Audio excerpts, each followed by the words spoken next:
మెంటేవారి తోటలోని సిపిఎం జిల్లా కార్యాలయం వద్ద బైపాస్ రోడ్డులోని సిపిఎం పార్టీ నిర్వహించిన ఆందోళనలో బి బలరాం మాట్లాడుతూ కేంద్ర ఉక్కు భారీ పరిశ్రమల శాఖ మంత్రి కుమారస్వామి గురువారం విశాఖపట్నంలోని విశాఖ స్టీల్ ప్లాంట్ని సహాయ మంత్రి శ్రీనివాస్ వర్మతో కలిసి సందర్శిస్తున్నారని దీని ఆంతర్యం ఏమిటో తెలపాలని అన్నారు.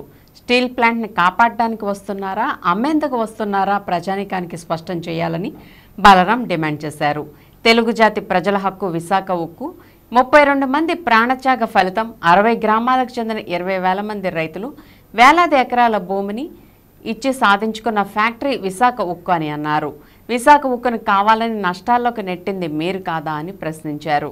దానికి ప్రభుత్వ మైనింగ్ బొగ్గు ఇనుము కేటాయించకుండా ఆర్డర్లు ఇవ్వకుండా నష్టాల్లోకి నెట్టివేసి అమ్మేయాలని చూస్తున్నారని ఆవేదన వ్యక్తం చేశారు. కోవిడ్ పాండమిక్లో అనేక మందికి ఆక్సిజన్ ఇచ్చిన ఫ్యాక్టరీకి ఇప్పుడు దాని ఊపిరి తీయాలని చూస్తున్నారని అన్నారు. విశాఖ ఉక్కు ఫ్యాక్టరీ అమ్మకం తక్షణం ఆపాలని సిపిఎం పార్టీ తరపున బలరాం డిమాండ్ చేశారు. కేంద్ర సహాయ మంత్రి నర్సాపురం ఎంపీ శ్రీనివాస్ వర్మ మాట తప్పుతున్నారని అన్నారు. ఆ రోజు ప్రమాణ స్వీకారం సందర్భంలో అమ్మకాన్ని ఆపుతామని చెప్పి ఇప్పుడు మోడీ నిర్ణయంపై ఆధారపడి ఉందనడం అంటే అంతకు మించిన ద్రోహం లేదని చెప్పారు. ఆంధ్రప్రదేశ్ ముఖ్యమంత్రి చంద్రబాబు నాయుడు, ఉప ముఖ్యమంత్రి పవన్ కళ్యాణ్ విశాఖ ఉక్కుపై తమ వైఖరిని స్పష్టం చేయాలని ఆయన డిమాండ్ చేశారు.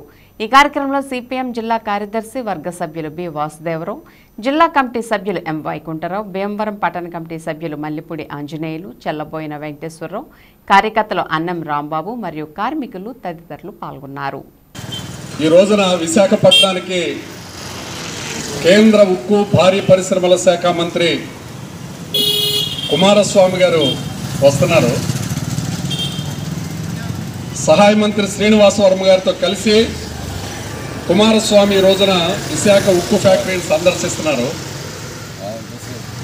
ఈ విశాఖ ఉక్కు ఫ్యాక్టరీని కాపాడటానికి వస్తున్నారా, లేకపోతే అమ్మేయటానికి వస్తున్నారా, అమ్మేయటానికి రంగం సిద్ధం చేస్తున్నారా, కుమారస్వామి గారు స్పష్టం చేయాలని సిపిఎం పార్టీ తరఫున డిమాండ్ చేస్తున్నాం.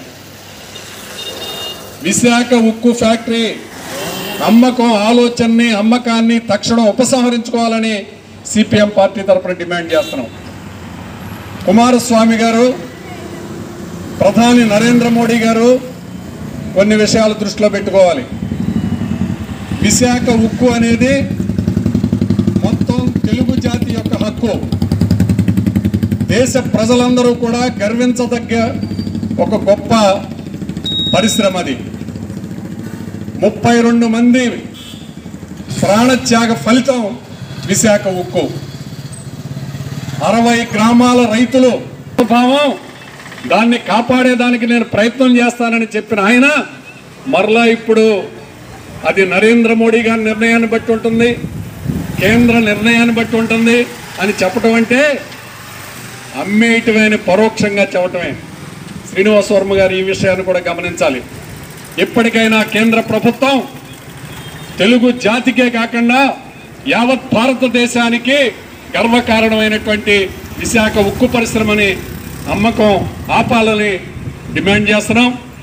అలాగే కడపలో స్టీల్ ప్లాంట్ పెడతామని విభజన హామీల్లో చెప్పారు, అక్కడ కూడా స్టీల్ ప్లాంట్ పెట్టాలని డిమాండ్ చేస్తున్నాం. విశాఖ